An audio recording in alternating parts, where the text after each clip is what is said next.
out with Zoom just because it's what I've used most often for online, meetings and instruction.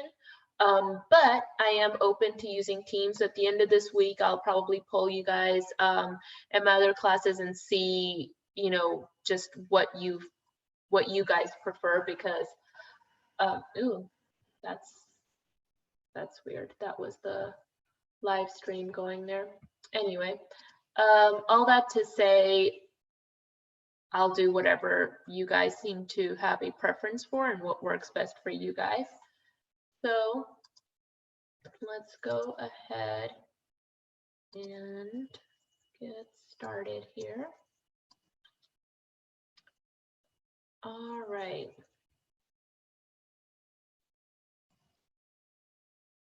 Okay. So as we get into class today, going to talk about what this new normal, so to speak, looks like for us, talk about what our norms are going to be, review the changes to the syllabus and the calendar, and then we're going to look into specific strategies by a program called Teach Like a Champion.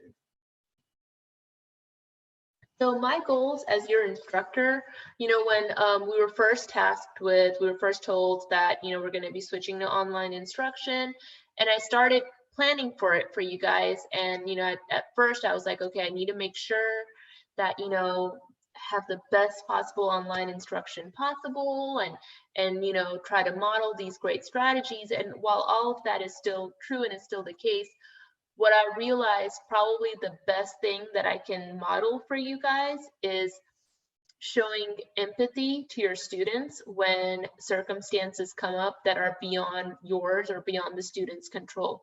So, you can have things like Hurricane Harvey or even something like this take place, but you also have students who come from difficult situations, who have difficult life circumstances taking place, and how you respond to those as an instructor, being able to show some, what I think is called sensible flexibility, is going to be really important. So I hope that that's a takeaway that you can get from this experience that we have together. Sensible flexibility for me means that, I understand that some of you guys aren't in the optimal online learning situations that you would be. Some of you guys are at home with kids or siblings and pets and, all kinds of distractions going on and other situations as well. And some of you guys might be directly impacted by this, in that, someone close to you might be suffering from this COVID-19 virus or other situations. So I'm mindful of that. What I do ask is that you guys please keep me informed. You don't have to share more than you want to, but just keep me informed of your situation so that we can continue to work together and ensure that you complete this course successfully. And that goes with the next goal that I have, which is remaining solutions focused. There is enough anxiety and unknown and paranoia. I do not want to add to that for you. So I want to provide you guys with informative and timely communication. This should not be one more thing that you're like, I don't know what's going to happen with this. You can. It's the information's available. And if you do still have questions, please do send me an email. Teach Houston has always been really big on this, having this sense of community.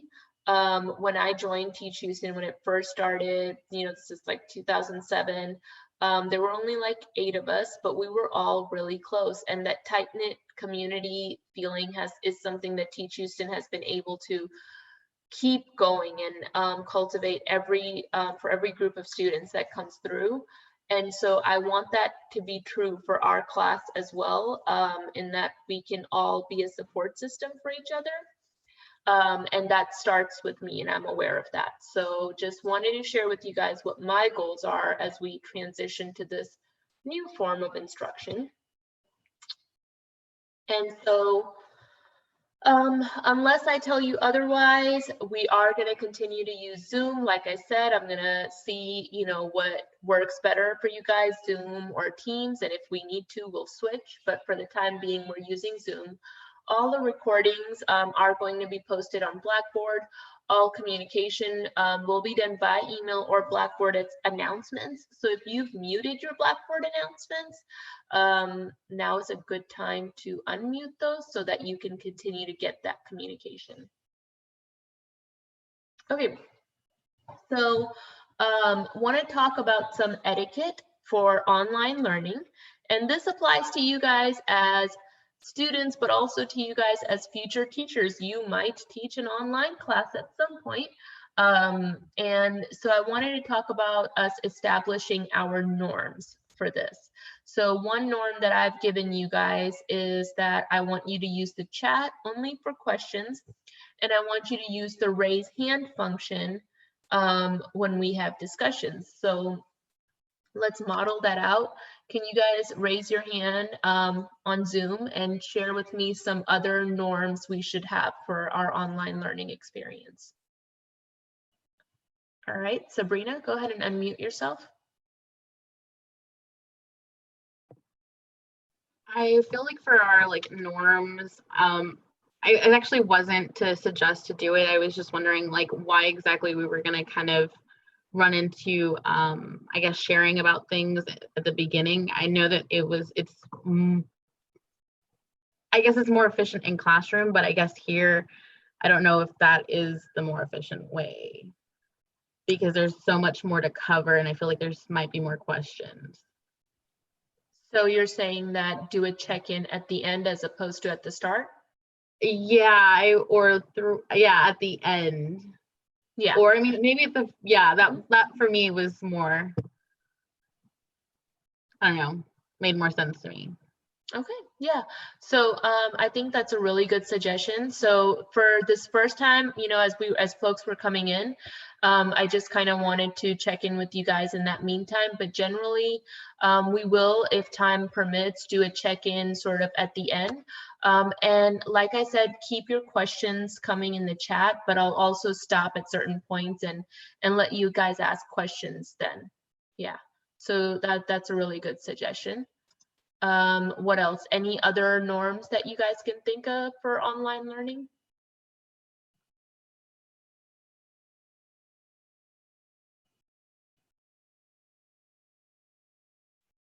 So think about it from the perspective of even you guys potentially leading an online class someday. What might be some norms that would be good to establish? Michelle, go ahead and unmute yourself. Keeping with consistency, we meet at 2:30, so we continue to meet at 2:30 instead of trying to change it up a whole lot. Very good. Yeah, and so that's definitely going to be something that we will do. We will keep it at 2:30 on Tuesdays and Thursdays, the same exact class time. I see some folks asking about where the hand raise option is. So again, if you click on participants, which is at the bottom of your screen, it should show up on the bottom left for you to be able to see a hand raise option. All right, and Noor, go ahead and unmute yourself. I would say before starting the class, we talk about what is going to be due that week if there's anything due. Okay, I really like that. Yeah. So before, and I also like to cover that even whether it's online or in person at the end, right before we're leaving, like just FYI, this is what you guys have coming up and due this week. And I know that y'all have a lot of deadlines and things and calendars that are changing on you from a lot of classes. So I think that's a really good suggestion, Noor. Anyone else?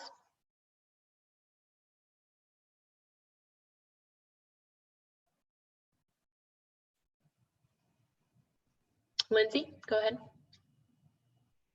I couldn't see the calendar and the syllabus on Blackboard. It was like it was at the beginning of the semester where I think you had to push some button or something. It showed Okay.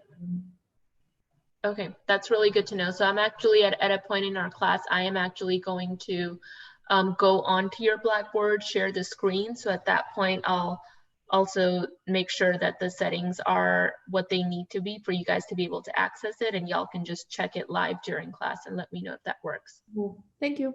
Yeah, absolutely. Anything else, guys?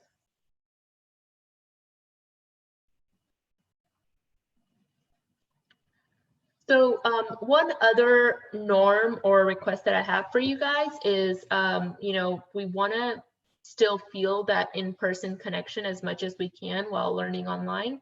So if you guys can have your videos showing, that just sort of helps with that. I understand that if you're in a setting where, you know, it's not feasible for you to have your video showing, but if you can, it's just something else that I think is going to help this class feel a little bit more welcoming for all of us, and just help us all feel a little more connected with each other when we talk. I know it'll be easier for me as an instructor too, just because then I don't just see myself and I see you guys. So I would like for y'all to do that as well, as far as one of our norms goes. Okay, so let's go ahead and look at the changes that have been made. So one of the changes when you guys do access your syllabus that you'll notice is just this addenda to our attendance policies.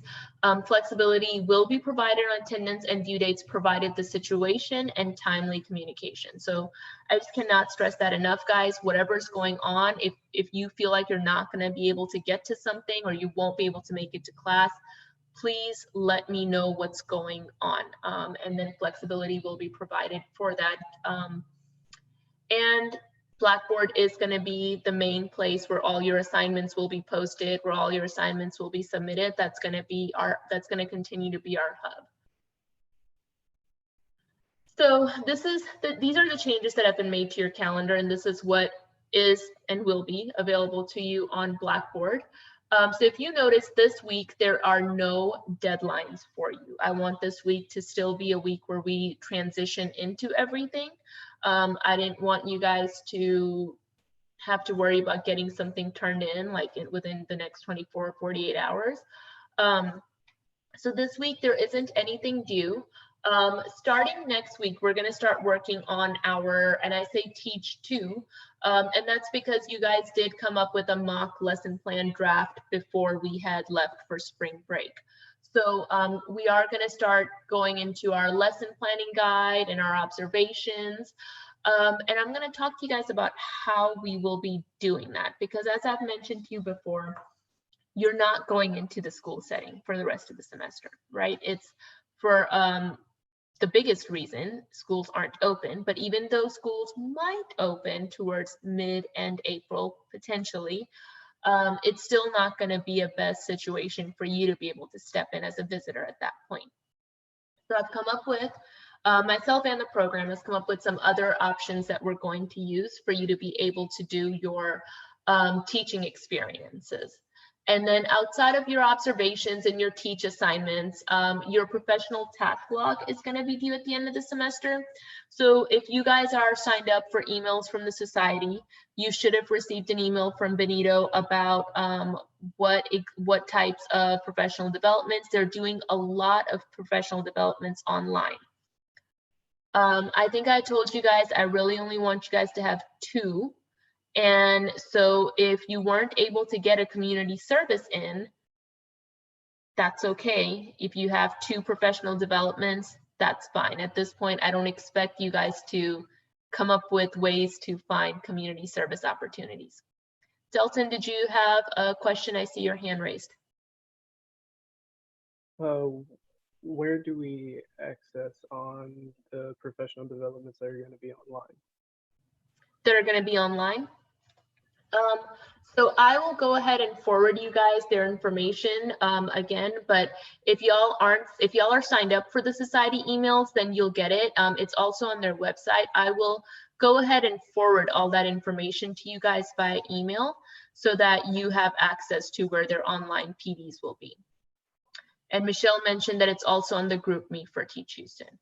But I'll just send you guys all that information again. So if you aren't signed up, you can get signed up. And you can still access everything through their website as well. And then the field experience task log is just something that logs when you did all of your observations and those types of things. And I'll go ahead and have that available for you guys on Blackboard as well.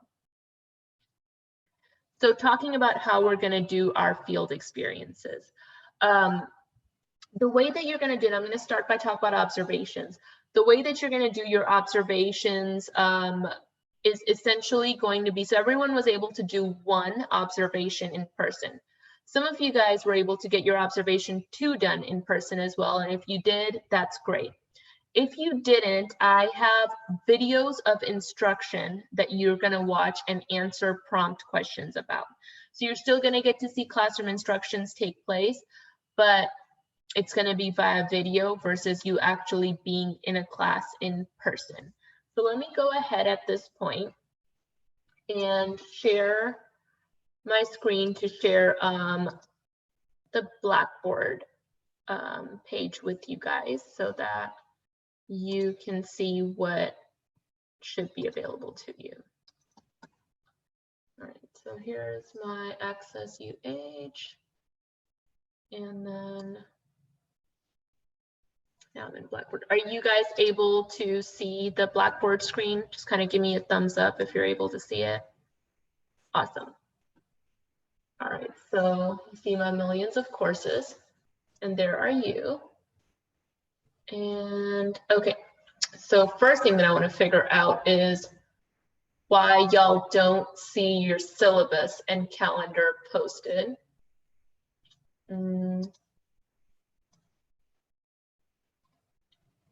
Okay, so it may have been that the course content was hidden and that's why you guys weren't able to access it. If someone is on Blackboard, would y'all just do me a favor and check for me to see if you're able to access it? Okay, Dalton let me know that he can see it, so that was it. So now you have the syllabus and the calendar that's available to you on Blackboard. Now what I'm going to do is show you guys where you can find your observation assignments. So you click on assignments, and just like you would have gone before, you go into your observation reflections. In your observation reflection, you'll notice observation 2, which is due April 7th.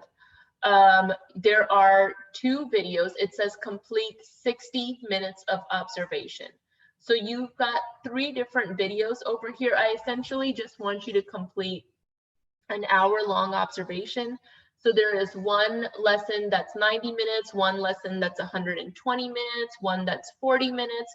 So you might be able to do a couple of them together. I see some of you guys are saying, I've already done my observation 2. Do I still have to do this? No. If you've already done your observation 2, you don't have to do this, okay? You just need to submit your observation 2 assignment the way that it was. You do not need to do this part over here, okay? This is just for those of you who weren't able to get a second observation in before we all left for spring break. Observation 3, which so far no one has, to my understanding. This one is due April 17th. This time I want you to view all 3 videos. There's a 13-minute, a 10-minute, and a 25-minute video. And I want you to, in a Word document, answer the prompt. So you're going to say, for example, classification adaptation, here's the question, here's my response. Chemical reactions lesson, here's the prompt, here's my response. You're going to put that in a Word document, and that is what you're going to submit for observation 3. And that is due on the 17th. So if you notice the observation due date 7th and 17th, you're not required to wait till then. It's at your own pace. That's just what I've set as the due date to give you plenty of time. You can get it done before then. So a question that I'm seeing at the chat box is, do all of the partners have to do it or just one? Everyone is responsible always for their own observation reflections, okay? So observations are not partner grades. You have to turn in your own observation 1, 2, and 3. And again, if you've already done it, you don't have to do the videos one. But if you haven't done it, then I do ask that this is what you do for observations 2 and 3. Any questions about this? Michelle, I see your hand is raised. Was that from before or do you have a question? It's from before? Okay. Dalton, same for you? Okay. All right, I see some thumbs up. Were we supposed to submit the lesson plan that we did the week before spring break? Yeah, so you guys were working on a mock lesson plan draft the week before spring break. I do want you guys to still turn that one in. That one you can find if you go under assignments. You go under lesson plan assignments. There is the mock lesson plan draft. It says it was due on the 17th. I think that's the date that I had set when we originally had it. But if you didn't get a chance to submit it, go ahead and get that submitted on there. Okay. Any questions about that?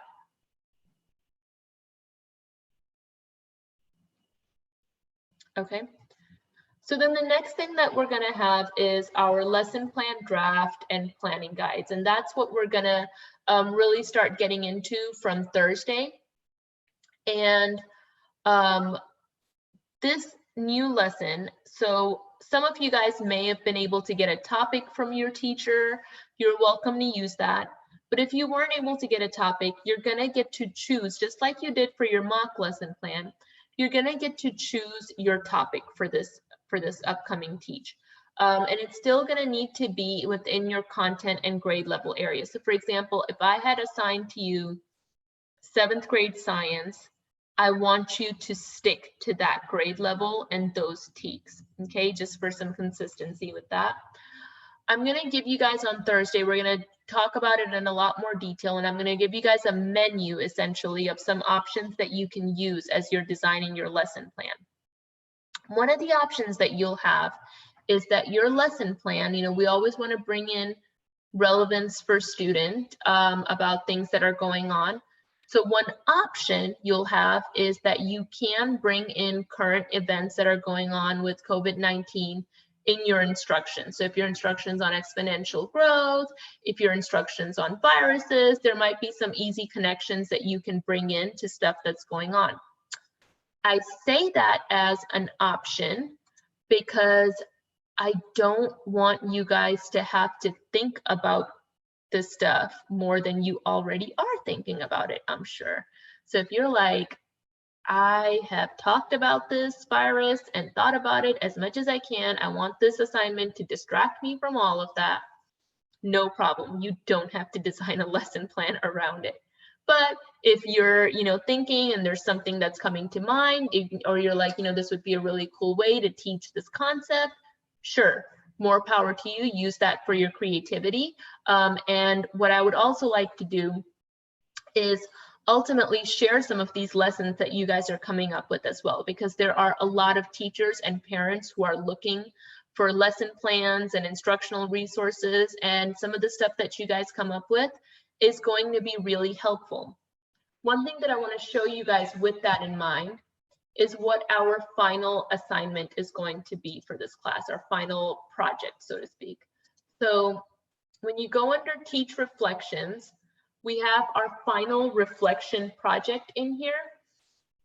And that final reflection project, essentially, what I want you guys to do, so your lesson plan that you're going to create is going to be an in-person, you know, regular lesson plan that you would do in the classroom. For the final project, I'm going to want you guys to consider how you could take that same lesson and change it into an online instruction lesson. The reason why I'm having you guys do that is because that's the reality that a lot of teachers are in right now. So teachers all around, you know, school districts, HISD, several school districts are having to teach their regular face-to-face classes online. And so they're having to convert face-to-face instruction into online instruction the best that they can. Given that, I think it would be a good final project reflection for you guys to also consider how your lesson that you come up with for this class could be taught online. And again, that's your final project. We'll discuss that in more detail as we get further into the semester, but I just wanted to give you guys some insight into what is coming up, because I'm sure you're trying to plan and think about all of that. Chloe, I see your question in the chat about what is the due date for the mock lesson. for now, I'm just going to say that go ahead and try to get it turned in by the let's say by Tuesday of next week, to give you guys a week if you haven't already turned it in. Okay, that way when we get into our next lesson, you're not still thinking about your mock lesson plan draft. I'm going to go ahead and start taking questions now just about the stuff that I've covered. So go ahead and raise your hand if you have a question about any of the stuff that we have covered so far. Nadine, go ahead and unmute yourself. So basically what I'm getting is that we're not going to teach online either. So we're not going to be teaching the kids at all, right? It's just going to be the reflections and then. Yeah, so Nadine, the way that we're going to do this, unfortunately, I don't have any kids for you guys to teach. And so, you know, some menu options that I'm going to provide you guys with is you guys will be able to record yourself, either if you have people around you, like you have siblings and stuff around you, whom you can teach the lesson to. I'm going to allow you to record yourself teaching to those people.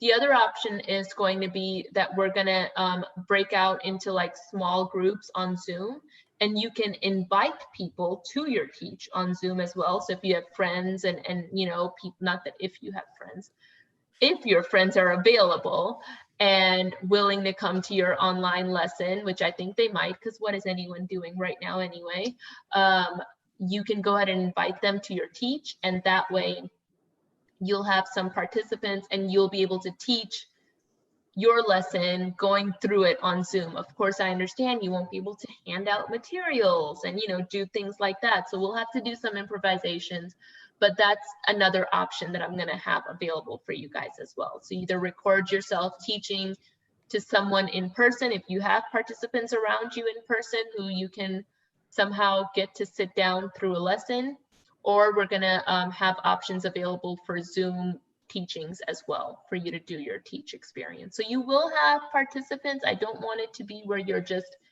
teaching to the wall, but it's just going to vary based on which option you decide to go with. Lindsay, question? So our final project is individual, not partner. Is that right?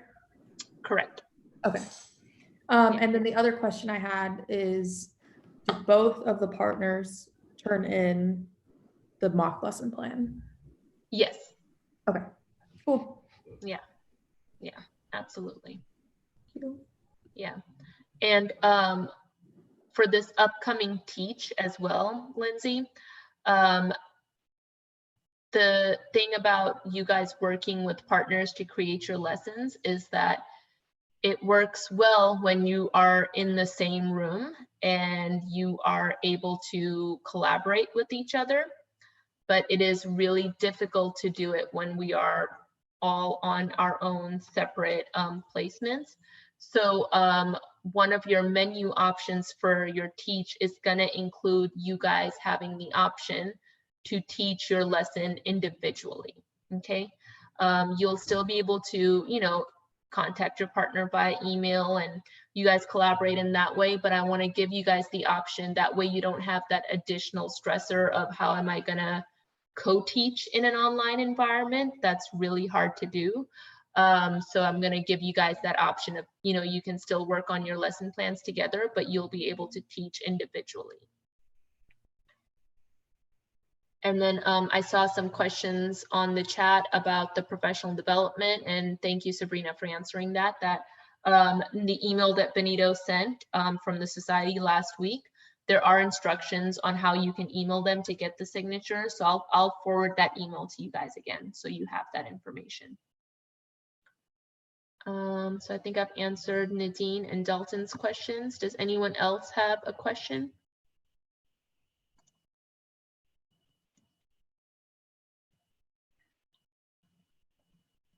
Okay. All right, so that's the stuff that's available to you guys on Blackboard. Let me now switch out of that and go back to our presentation.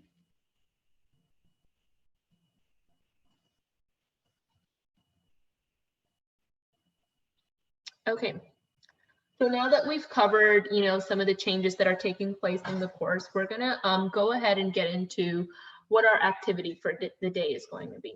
So there is a whole resource called Teach Like a Champion. Many of your schools will possibly use Teach Like a Champion strategies as well.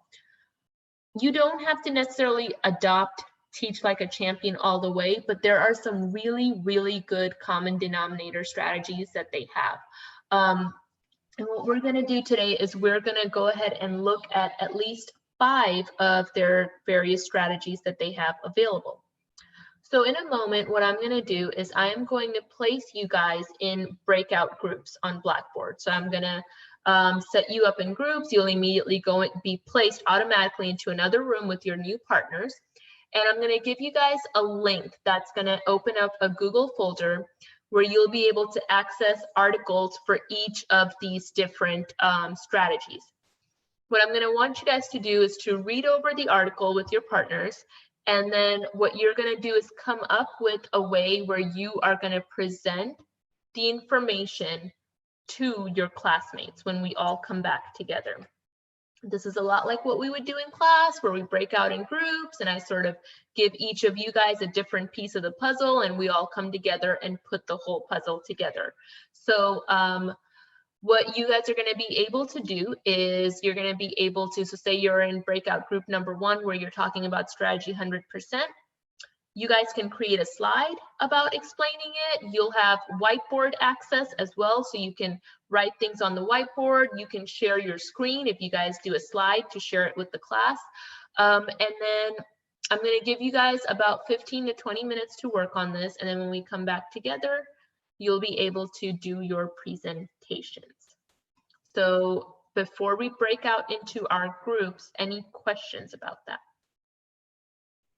If you haven't done breakout groups on Zoom before, it's going to be different, but everything's different right now, so it's okay. We'll figure it out.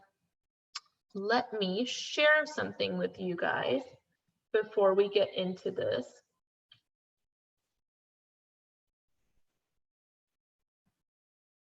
And that is going to be in our chat. I am going to give you guys the link to the Google folder. That's going to have all of the articles. And again, you will only be responsible for the one that your group is assigned. So go ahead and look in the chat box and click on the Google folder link. And it should take you to book excerpts for Teach Like a Champion. You are not reading all of them. You're only going to read the one that I assigned to you in your group. Everyone able to access that? Okay, so that is in our chat. Now what we are going to do is, while I place you guys in your group, we're going to take a 5-minute break. During that 5-minute break, I'm going to have you guys take a quick quiz. And that quiz is just going through some basic things that we have covered. Just to make sure that we're all on the same page with what's going on in the class. So someone just asked in the chat where you can find your group. Your group will just automatically appear to you because I will automatically place you in your groups. Okay, so you don't have to go find your group anywhere. When you come back from your break, you're just going to be in a different Zoom room automatically with your group members. Okay. Any questions before we go for our break? It is 3:10 right now, so we will continue at 3:15. And yeah, make sure y'all have this Google link from your chat and we'll continue at 3:15. All right. Thank you guys. Don't log off because I'm putting you in your groups, okay?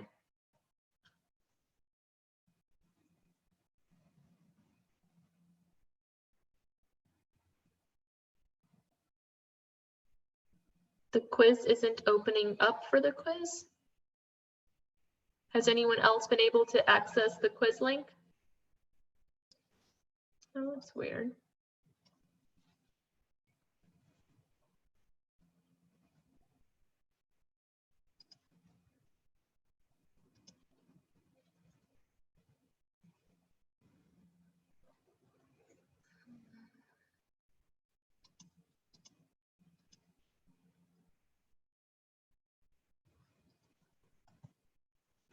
Here's the link. I just posted it in the chat. It is CI online quiz, not CL. That might be where the mistake is happening. So tinyurl.com/CI online quiz. Awesome, that one works. No problem.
All right, you guys, so I'm going to go ahead and move you guys over to your groups. Make sure you have that Google Drive link from the chat box open.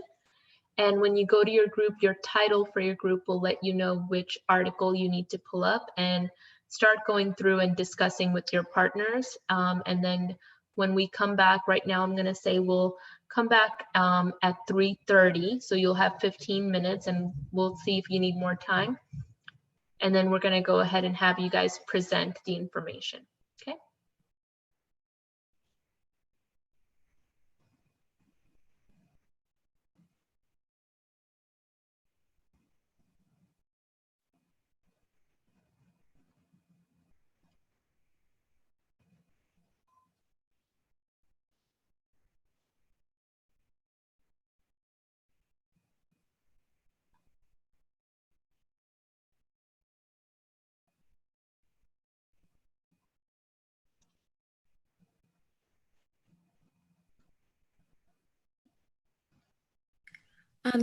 Professor, Yes, Jane. I have a test now, so I cannot participate the last 2 days now. I'm sorry about that. Yeah, Jane, I just sent you a message. Just go ahead and email me after your test and I'll send you the recording. Yeah, thank you so much. No problem. Good luck. Thank you. Mhm.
Hey, Jonathan, I'm going to go ahead and place you in your group for what we're doing, okay?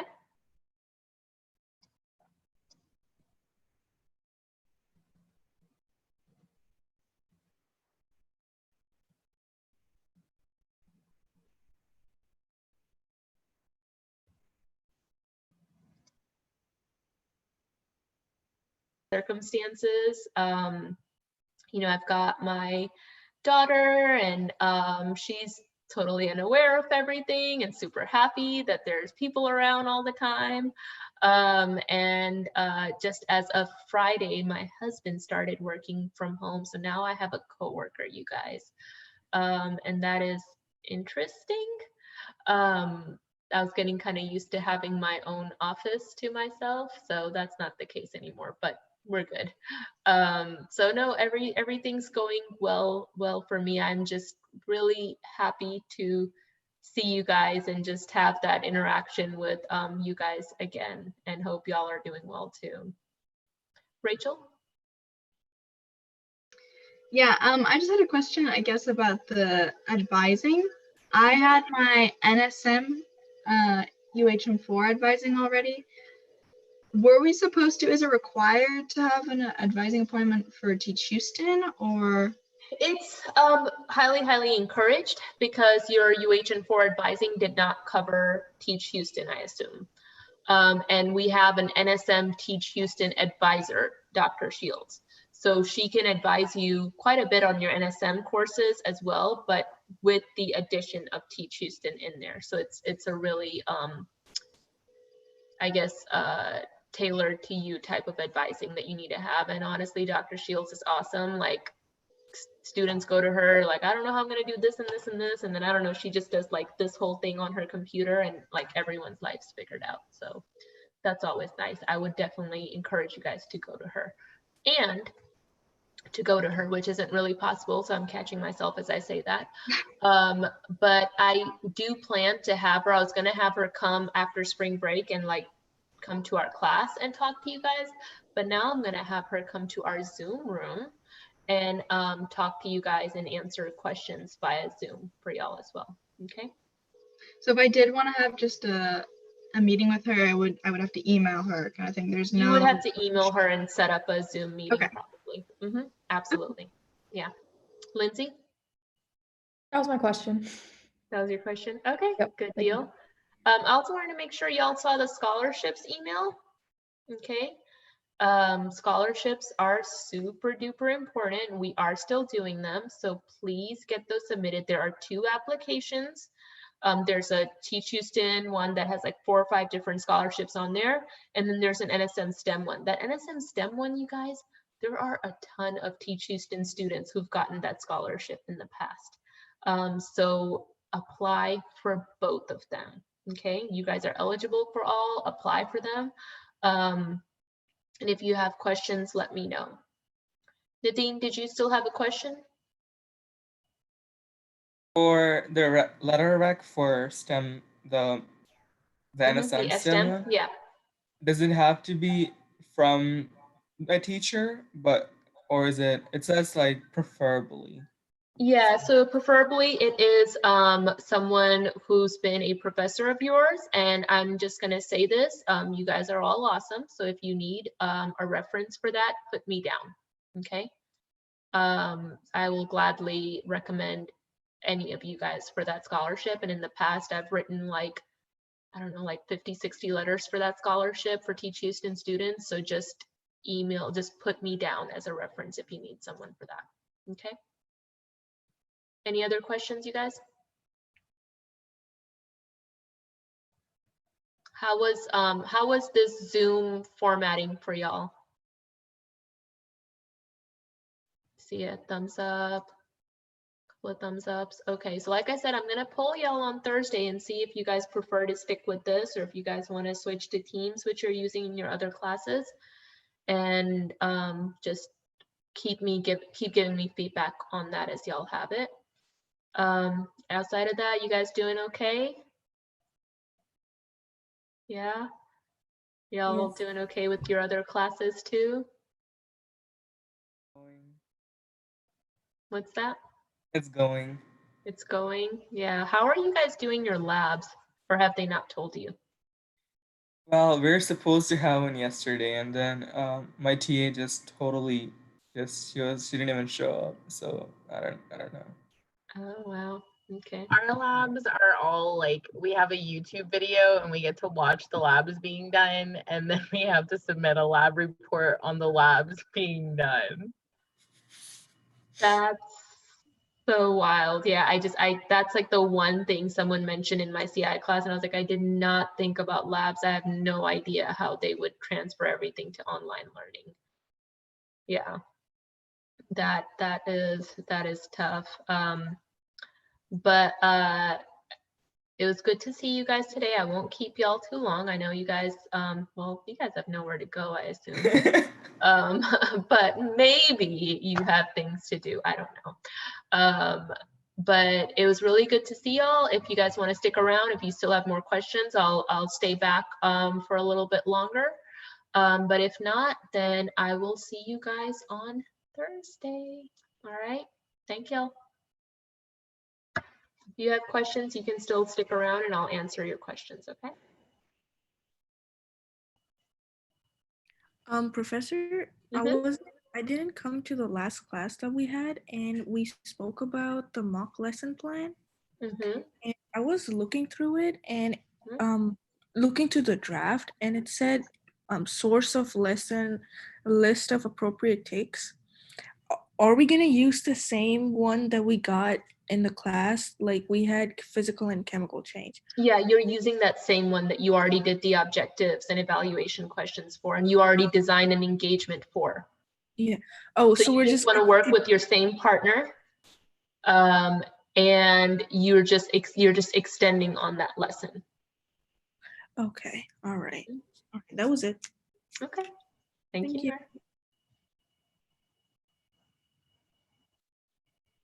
Yeah, I have a question. Mm-hmm.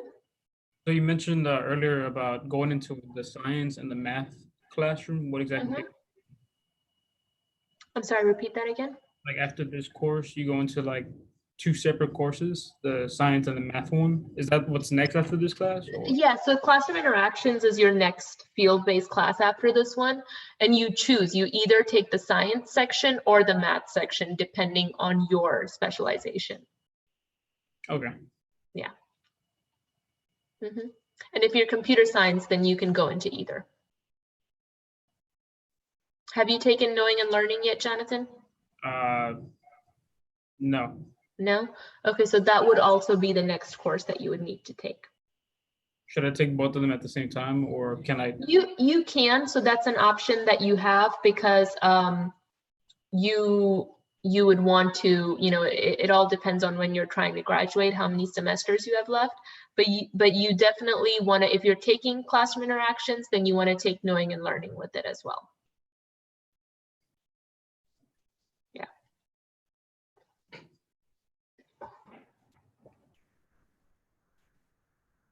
How many, actually, I have another question. How many more courses do we need after this?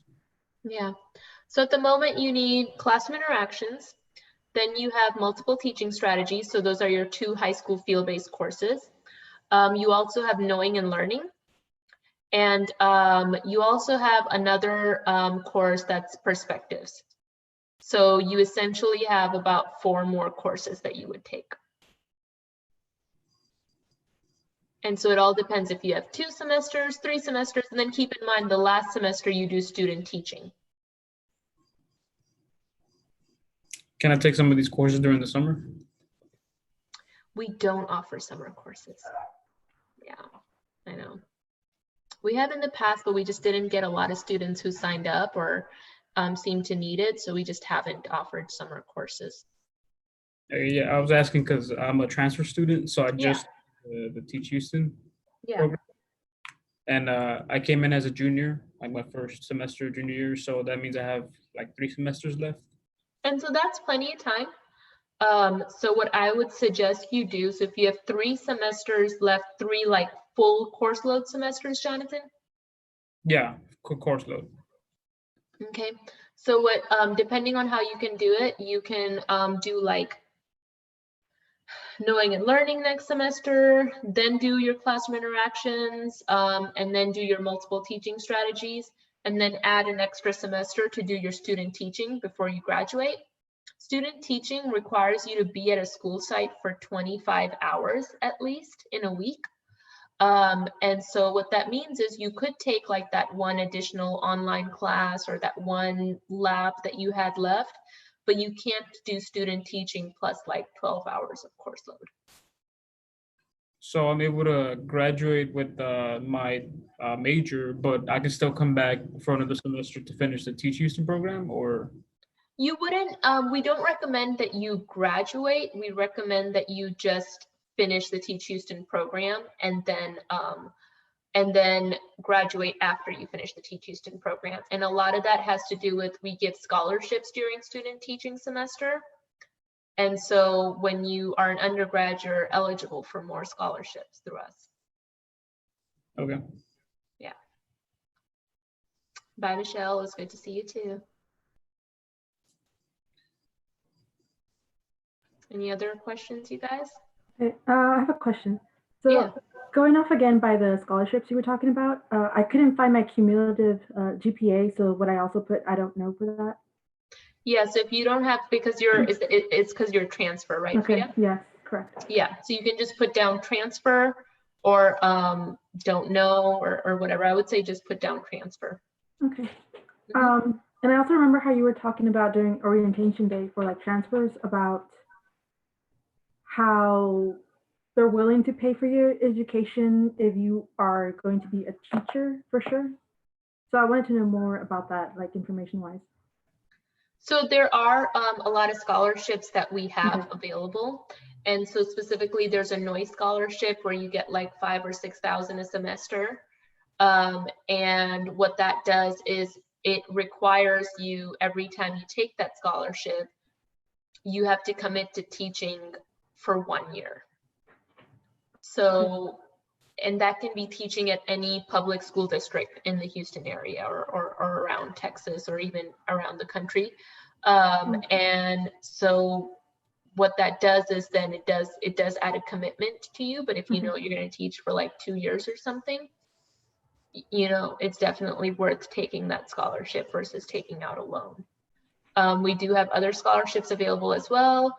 And then we do have a program where if you are totally done with all of your coursework, the only thing you're working on essentially is Teach Houston, then you can go into our alternative certification pathway that, if you guys remember, Ms. Ikoba came and talked about one day.